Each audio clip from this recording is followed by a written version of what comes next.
Hi! Welcome back to Books, Tea and Biscuits. Today we're in my house. Different wall this time because something's happening in the dining room. But we've got two videos. We've got two books to review each for you. So Jo, if you want to go first. Yeah, my two books are going to be Jonathan Livingston Seagull by Richard Bach and Peter James Need You Dead. And your two books?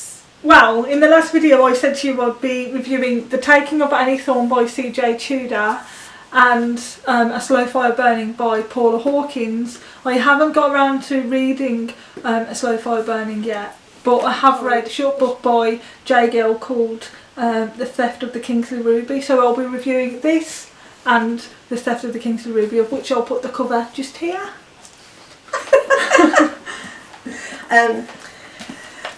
So I know this is September and we're supposed to be doing Agatha Christie. We will be doing Agatha Christie, whodunits and whatever, but just for now, for today, these. So my first one, Jonathan Livingston Seagull by Richard Bach.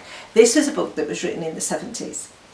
And I always thought it was to do with reincarnation. That was my take on the book.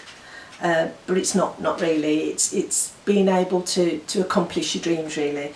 Jonathan Livingston, that's his name, Jonathan Livingston Seagull.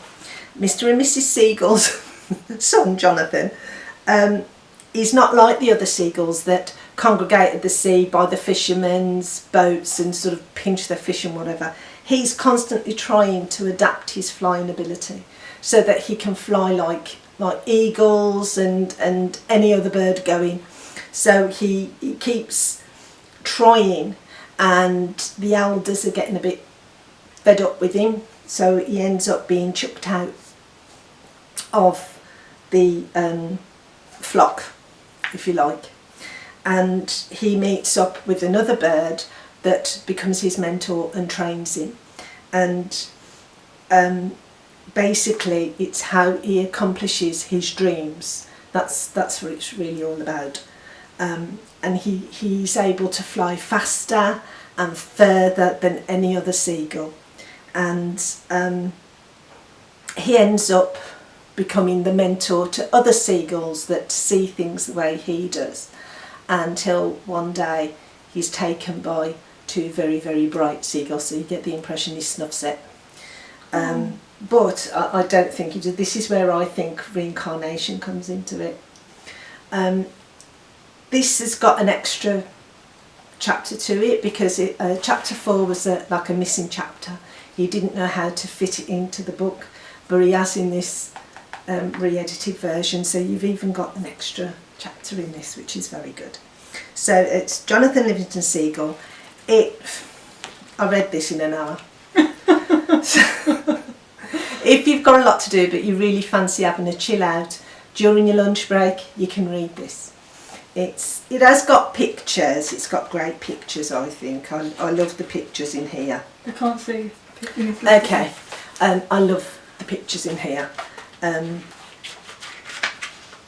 because they're all seagulls. There's no other birds in this, it's just seagulls. It's a brilliant book.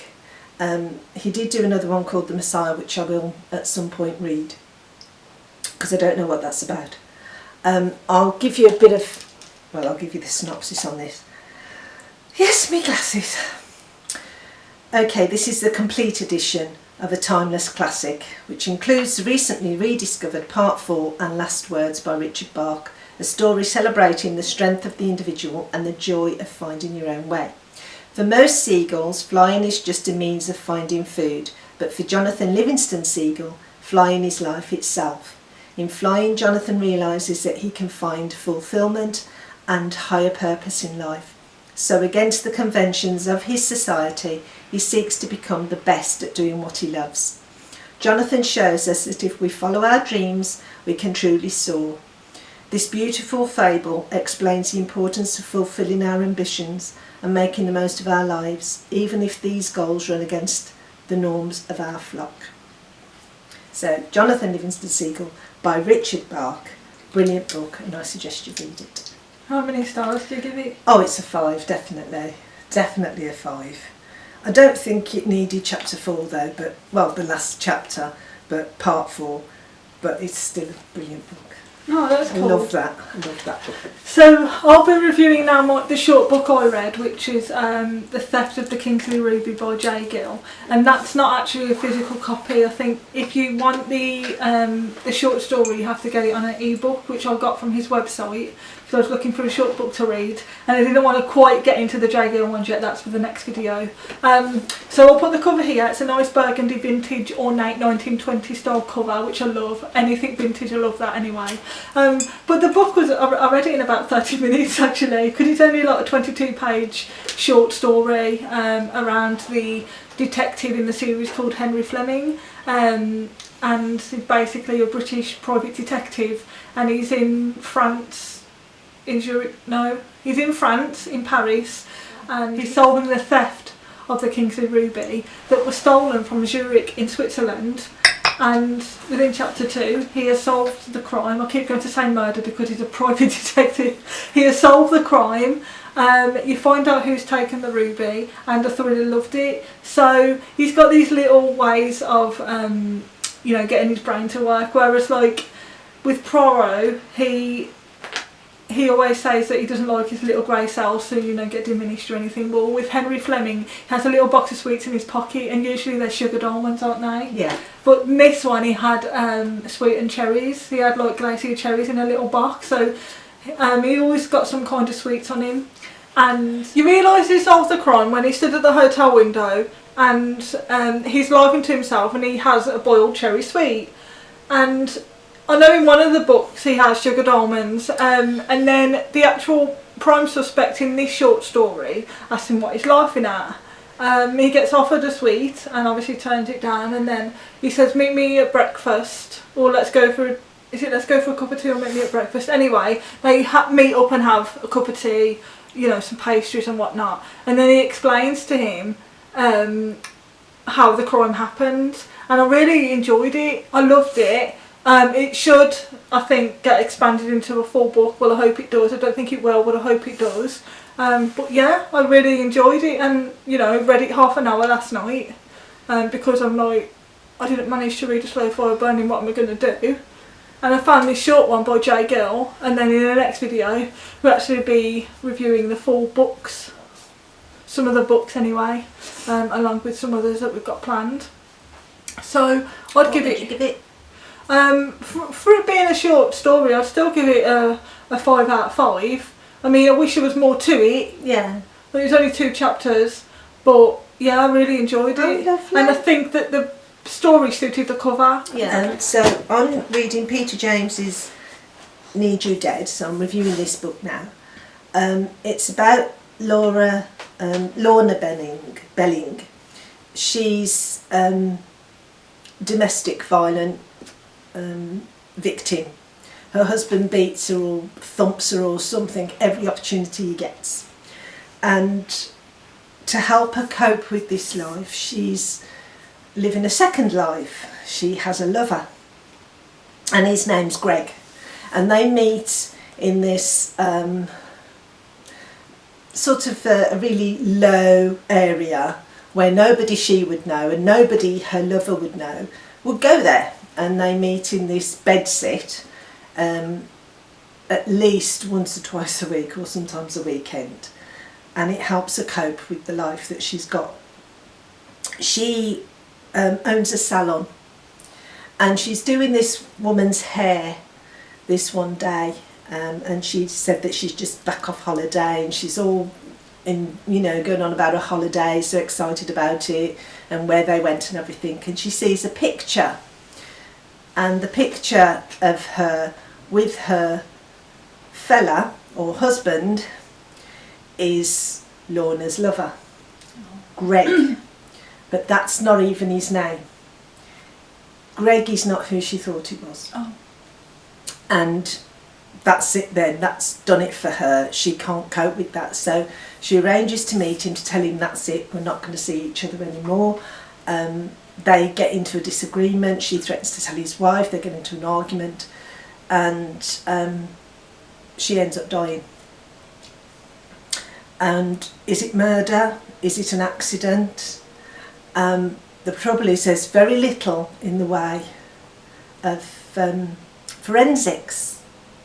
And there's an inspector who, Roy Grace, is a detective superintendent, and he's in charge of the case.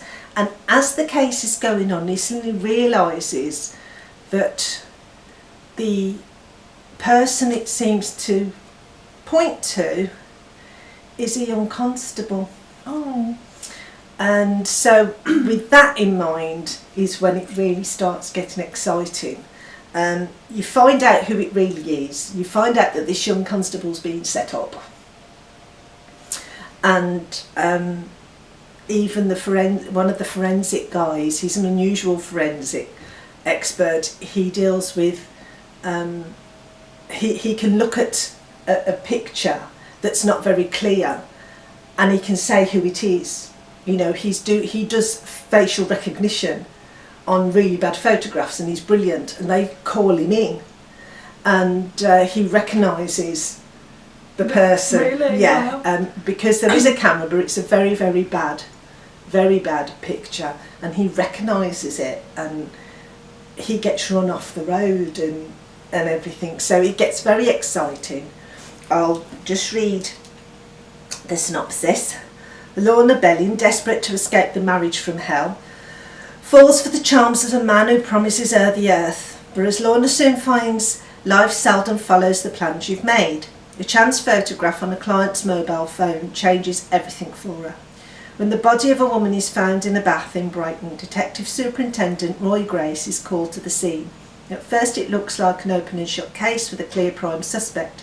Then other scenarios began to present themselves, each of them tantalisingly plausible, until in a sudden turn of events the case becomes more twisted and dangerous than Grace could ever have imagined. Wow. Yeah, I definitely give this a 5. It really is. All the way through, you know, you think, oh, there's some red herrings, and the way people are actually, oh, it's got to be him. It's definitely him. He's the one. And at some point, they even actually have her husband in the frame, because the person who's done it has managed to make things look like the husband did it. Okay. So yeah, and the husband's a nasty man anyway. So he deserves it. But yeah, 5 out of 5. Brilliant read. On the edge of my seat all the way through. Good. Well, I'll read that later on in the year. You'll have to.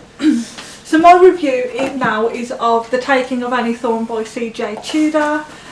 This, to me, if you look at the book, obviously it's a book, if you look at the cover, it looks like suspenseful thriller, which it is.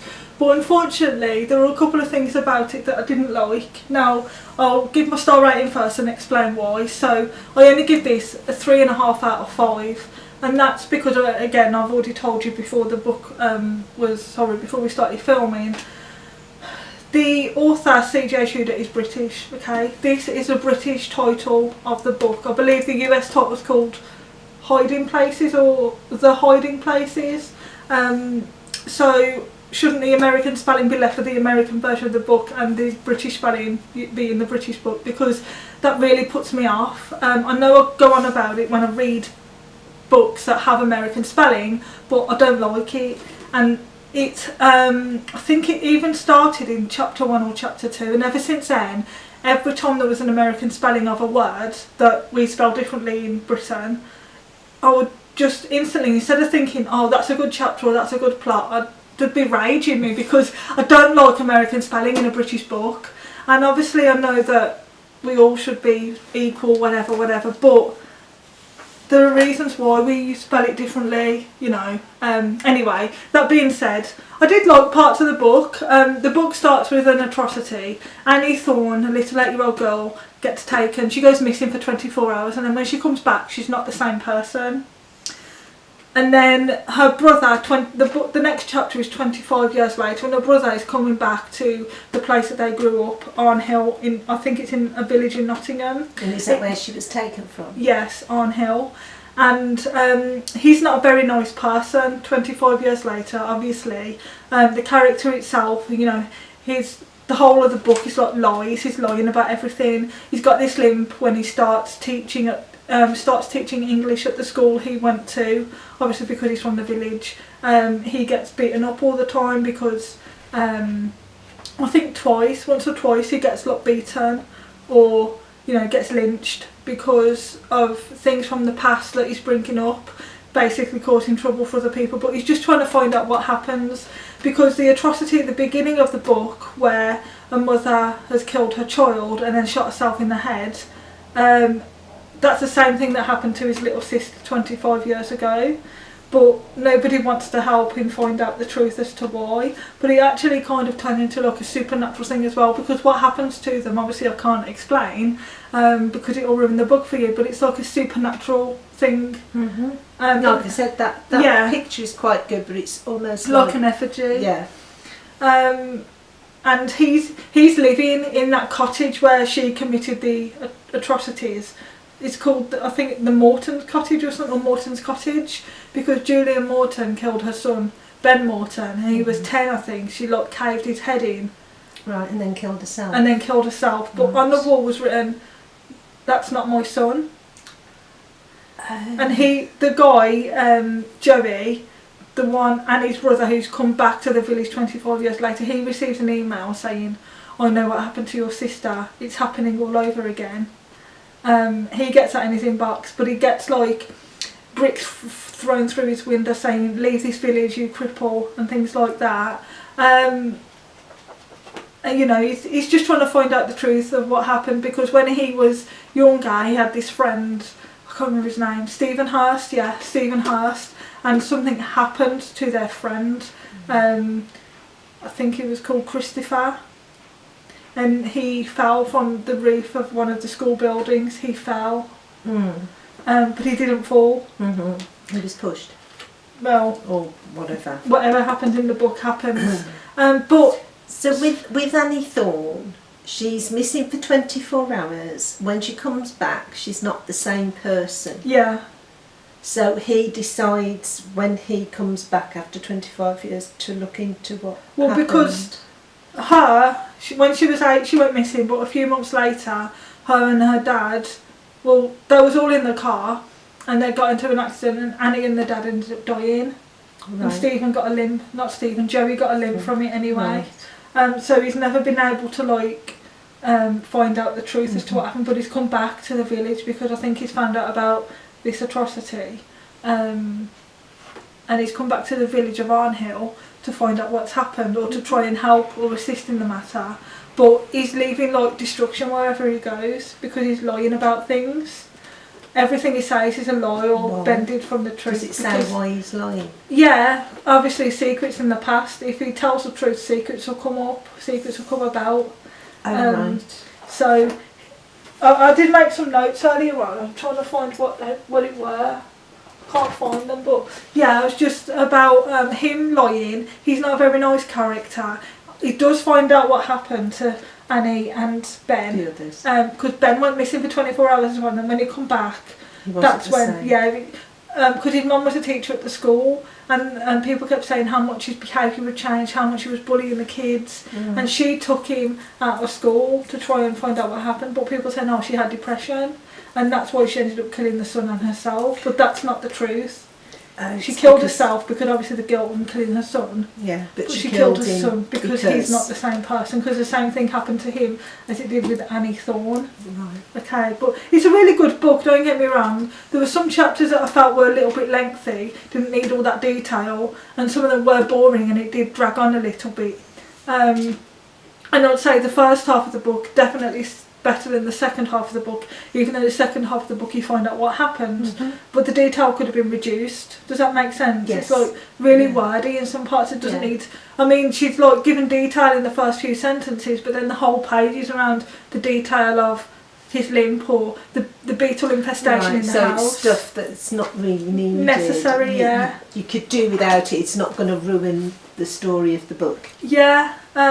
I mean, I think it'll make a good film. That would be my recommendation. It'd make a good film, and I would still watch it. And I've heard that one of her first books called The Chalk Man, that's really good as well. So I would read that. But for this one in particular, it didn't gel with me, and I love a good oh, the child's gone missing, what's happened, you know, going back to the village 25 years later to, you know, assist. Mostly to do with the fact that it was American spelling. Is Not that mostly. what really needled you? I just couldn't get into it because it was just American spelling in a lot of places. Mm. Whereas like, people can write how they want to write, that's fine. So it just, I couldn't gel with the book. I think I'd read it again in a couple of months' time just to see if You feel the same? like reading it for the second time, other things I've noticed differently, other things I've noticed better. But yeah, 3.5 stars from me. Hopefully when I read it again, probably after Christmas because we've got a lot coming up. Mm-hmm. Yeah, hopefully my mind changes on the second read. If I don't like it on the second read, I won't read it again because it'd be a waste of my time then. Exactly. So 3.5 stars from me for that one. Sorry if your opinion differs from mine, but I didn't gel with it anyway. Okay, thank you for listening to that one. Now, because as we keep saying, September's going to be our Oh my God, whodunit, the it's whodunit's Agatha coming Christie. up. So next week, Next week. I'm going to be reviewing Agatha Christie, Dead Man Folly. I'm going to be listening to I've listened to this loads of times, and it's David Suchet who plays Poirot doing the reading. So it's lovely listening to that. So I'll be reviewing that next week, along with James Patterson, Ramp Up to Murder. So those are the 2 books I'm going to be reviewing next week. And mine it's going to be The Body in the Library by Agatha Christie, which is a Miss Marple. I love these ones. Mm-hmm. And then, as I mentioned, we'll be starting Gill this month as well. So I'll be reading and reviewing Murder in Fulbridge Village, which is book 1 of the Henry Fleming series. The Theft of the Kingsley Ruby was just a short story, so it's not even like book 0.5, it's just a short story that slots in at the beginning.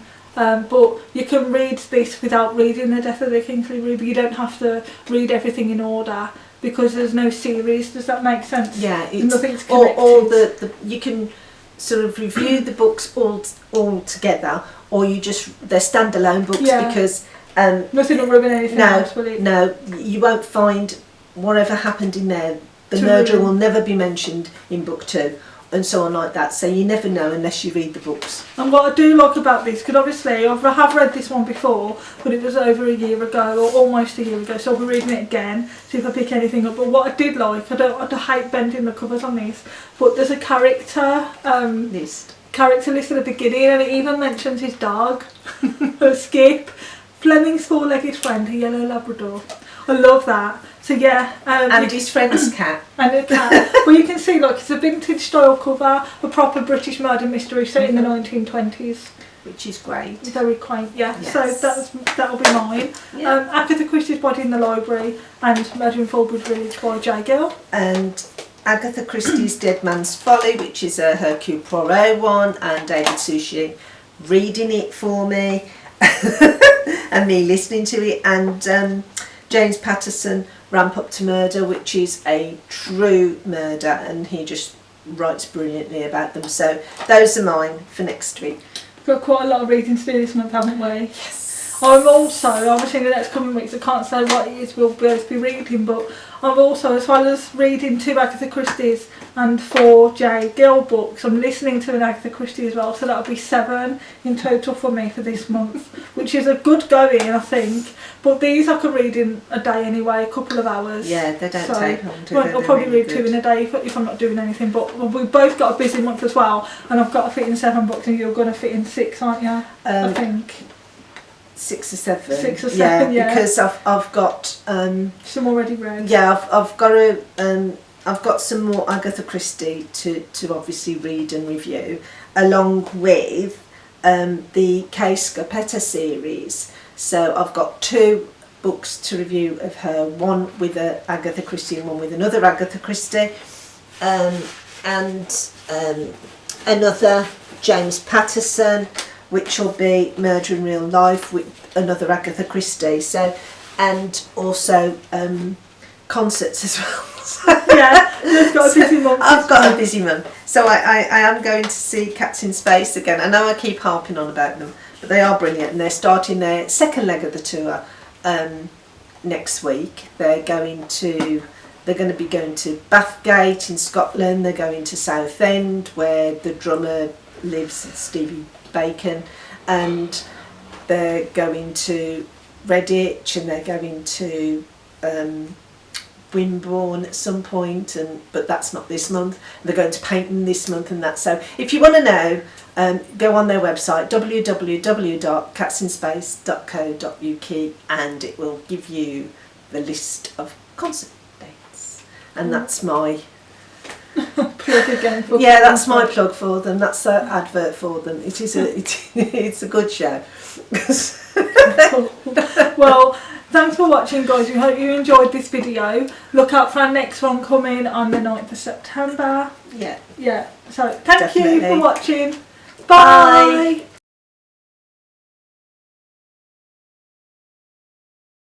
And he's solving the murder of his hotel window, and the bay window. He was laughing to himself when he was sucking on his cherry. What? She's rude.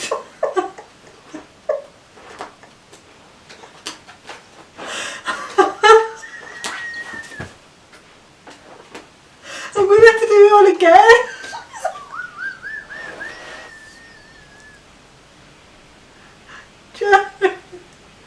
I'm going to have to start this again. I'm sorry. Okay. Just get it out, your sister. Okay. Straight man. Don't I'm crying. Boiled sweets.